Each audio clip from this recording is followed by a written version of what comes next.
ข่อยยิงอยู่นี่จักอยู่นี่ยิงขำน้องปลาไปนี่อยู่บนใบตองหั่นน่ะยิงอยู่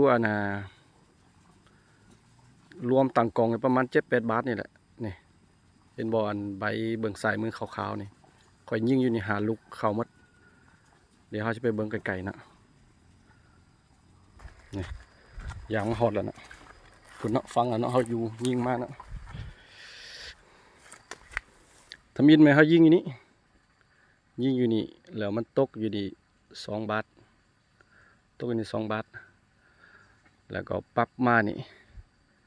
ปั๊บมายังตกอีนี่ปั๊บมานี่มันอยู่นี่2 ลูกแล้วก็หลังจากนั้นมายิงอยู่นี่มานี่นะหาลูกได้นี่ยิงนี่หาลูกเด้อ1 2 3 4หาเครื่องกลางหาลูกนี้บ่หลุด